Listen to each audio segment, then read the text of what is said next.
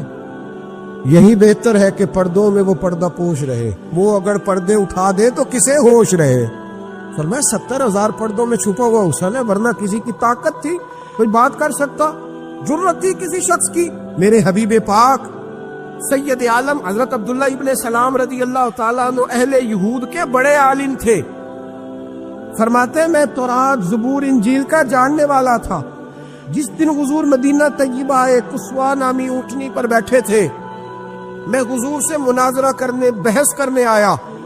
میرے ساتھ میرے شاگرد تھے, ارادہ تھا بحث کروں گا, نبی پاک کو بڑے معاذ اللہ کڑوے کڑوے سوال کروں گا. کہتے حضور بیٹھے تھے قصوہ نامی اونٹنی پہ اور گردن مبارک جھکی ہوئی, ہونٹوں پر حضور کے زیر لب ہلکی سی مسکراہٹ تھی. نبی پاک تھوڑا بولتے تھے پر جتنا بولتے تھے وہ دلوں میں اترتا جاتا.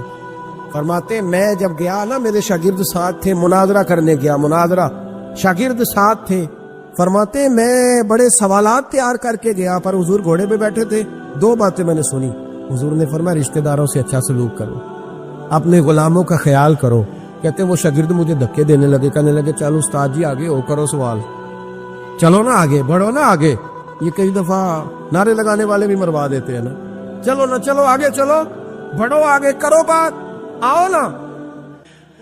کہتے میں ذرا آگے بڑھا, دھکا دیا انہوں نے. فرماتے میں آگے بڑھا اور میں نے قریب محبوب کے قریب جا کے کہا حضور مجھے کلمہ پڑھا کے میں مسلمان ہونے آیا ہوں. یعنی عام آدمی تو قائل ہو جاتا ہے, عالم اور تورات زبور انجیل کا جاننے والا, حضور کلمہ پڑھائیں.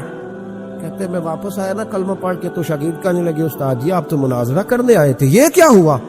تو یہ لفظ حضرت عبداللہ ابن سلام کے. فرمانے لگے تم نے نبی پاک کا چہرہ نہیں دیکھا, ان کی آنکھوں کی روشنی نہیں دیکھی, تم نے چہرے کی معصومیت نہیں دیکھی, لب و لہجے کا وقار نہیں دیکھا. کتنے دنوں کے تھکے ماندے آج وہ مدینے پہنچے, پر ان کے لب و لہجے میں کوئی اکتاہٹ, کوئی تھکاوٹ, کوئی لفظوں میں جھول تم نے دیکھا ہے؟ فرمانے لگے جس کا اس طرح کا چہرہ ہوتا ہے وہ جھوٹا نہیں سچا ہوا کرتا ہے. میرے نبی پاک علیہ الصلوۃ والسلام کے غلام حضرت طارق بن عبداللہ رضی اللہ تعالیٰ عنہ فرماتے کلمہ پڑھنے سے پہلے ایک دفعہ ہمارا سارا قبیلہ تجارت کے لیے نکلا تھا, اور اس وقت منظر یہ ہوتا تھا کہ ہم اپنی عورتوں کو بھی ساتھ لے جاتے تھے. 6 مہینے سفر کرنا ہوتا تھا, اونٹ گھوڑے ہم بیچا کرتے تھے, عورتیں بھی ساتھ رہتی, کھاتے بھی پکاتے بھی. کہتے ایک سفر سے ہم واپس آ رہے تھے تو مدینے کے باہر صحرا میں ہم نے پڑاؤ کیا, اکیلے رسول پاک صلی اللہ پھر ایک دفعہ پڑھیے گا, ایک دفعہ پھر کہیے گا صلی اللہ تعالی علیہ وسلم. کہتے نبی پاک تنے تنہا اکیلے. حضور نہ سیر کرتے کرتے کرتے کرتے ہمارے قافلے کے پاس سے گزرے, خیمے لگے تھے, پڑاؤ کیا, محبوب تشریف لے آئے. کہتے حضور سید عالم صلی اللہ تعالی علیہ وسلم تشریف لائے. کوئی قبیلے میں سے, قافلے میں سے حضور کو جانتا نہیں تھا. ایک سرخ رنگ کا اونٹ تھا ہمارے سردار کا جو بکنے سے رہ گیا تھا, بڑا خوبصورت. کہتے نبی پاک کو پسند آ گیا. حضور پوچھنے لگے تم کون ہو؟ کہا جی مسافر ہے. کہاں سے آئے ہو؟ فلاں جگہ سے آئے ہیں. کس لیے آئے ہو؟ ہم تجارت کی غرض سے نکلے. اونٹ بیچو گے؟ بیچنا ہے. کتنے کا سودا طے ہوا؟ اس نے کہا اتنے لینے, حضور نے کہا اتنے دینے. بات طے ہو گئی. کہتے ہیں لگام حضور نے پکڑی اور فرمانے لگے وہ سامنے میرا شہر ہے جس کا نام مدینہ, وہ میرا شہر ہے, میں ابھی مدینے جاتا ہوں, اپنے غلام کو بیچتا ہوں, اور تمہیں آ کے نا قیمت دے جاتا ہے. محبوب گھوڑے کی لگام تھا, اونٹ کی لگام تھا, میں نکیل تھا, میں اونٹ تھا سرخ رنگ کا. حضور لے کے جب نکلے نا, تھوڑا سا چند قدم آگے گئے تو ان میں سے ایک شخص بولا, کہنے لگا سردار اب سیانے لوگ ہیں, سمجھدار ہے. اس شخص کا نام پوچھا آپ نے, قبیلہ پوچھا ہے, ایڈریس کا پتہ ہے, پتہ ہے کہاں رہتا ہے, اتنا قیمتی اونٹ دے دیا. سردار بھی کہنے لگا, سارے کہنے لگے یار ان کی باتوں میں اتنی لذت تھی, ان کے گفتار و رفتار اتنی بھاوکار تھی, مزیدار تھی کہ ہوش ہی کوئی نہیں رہا. بھئی ہم پرانے تاجر ہیں, کبھی اس طرح کا سودا کیا ہی نہیں جس طرح کا آج ہو گیا. اوہو واقعی کچھ نہیں یاد رہا, کوئی سمجھ نہیں آئی. وہ ابھی نظر آ رہے, ایک آدمی دوڑ کے جاؤ, دوڑ کے, اور جا کر کے نا ان سے کہو بڑی جائز بات ہے, وہ ناراض بھی نہیں ہوں گے. ان سے ایک شخص کہو کہ بھئی اونٹ دے جاؤ, پیسے لے آنا اور اپنا مال لے جانا, دوڑ کے جاؤ.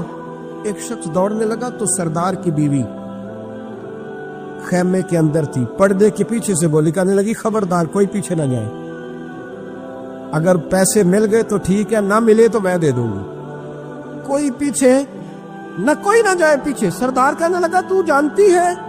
کہنے لگی نہیں۔ کہا گارنٹی کیوں دے رہی ہے؟ تو کہنے لگی تم نے ان کا چہرہ نہیں دیکھا؟ تم تو سودے کر رہے تھے، میں پردے کے پیچھے سے دیکھ رہی تھی۔ پیر مہر علی شاہ صاحب کو کسی نے کہا تھا نبی پاک کا حلیہ بیان کرے، بتائیں حضور کے کان مبارک کیسے تھے، آنکھیں کیسی تھی، ناک مبارک کیسی تھی، بینی مبارک کیسی تھی؟ تو پیر مہر علی شاہ صاحب کہنے لگے کوئی مثل نہیں ڈھولن دی، کہنے لگے مجھ سے نہیں بیان ہوتا حضور کا حلیہ، کوئی مثل نہیں ڈھولن دی، تو چپ کر مہر علی، ایتھے جا نہیں ہو بولن دی، بس کر، تو بیان کر سکتا ہے؟ اتنی طاقت اعلی حضرت نے کہا لم یاتی نذیر کفی ناظرن مثلے تو نشد پیدا جانا، کہا حضور مثال تو تب آپ کی بنے گی نا، کوئی آپ کی طرح کا پیدا تو ہوگا، تب بھی مثال بنے گی، تو جب ہوا ہی نہیں تو مثال کیسے بنے گی؟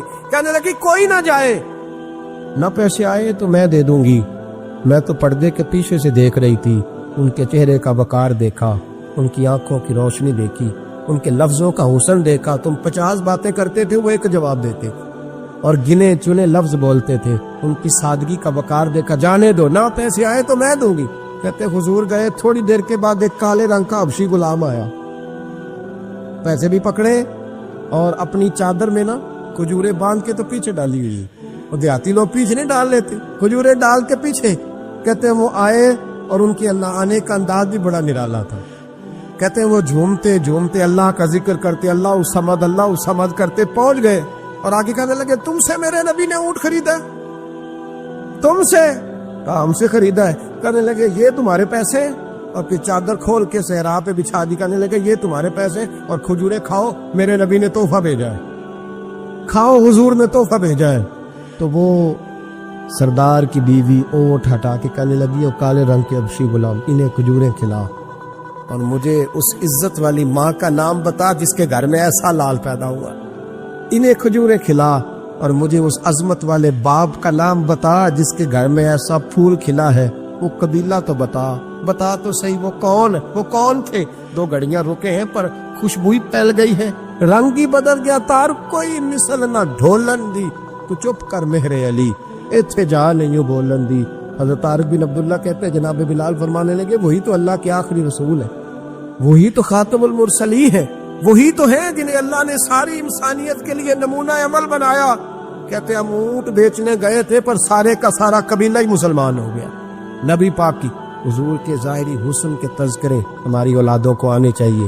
ایک شعر مرحوم اعظم چشتی نے کہا تھا، کمال کر دی، کہنے لگے سمجھا نہیں ہنوز میرا عشق دے ثبات، تو کائنات حسن ہے یا حسن کائنات؟ میں آج تک سمجھ نہیں سکا، سمجھا نہیں ہنوز میرا عشق دے ثبات، تو کائنات حسن ہے یا حسن کائنات۔ بھائیو وہ سارے طریقے اپناؤ جو رسول پاک نے عطا فرمائے، حسن بھی نبی پاک کے طریقوں میں ہے، پاکیزگی بھی نبی پاک کے طریقوں میں ہے، بقا بھی حضور کے، اور جو چاہتا ہے نا دنیا میں سب سے خوبصورت بن جائے، نظر آئے، اور اس کی خوشبو سے لوگوں کے دل ٹھنڈے ہوں، وہی طریقہ اپنائے جو میرے نبی نے عطا کیا ہے۔ آخر دعوانا ان الحمدللہ رب العالمین۔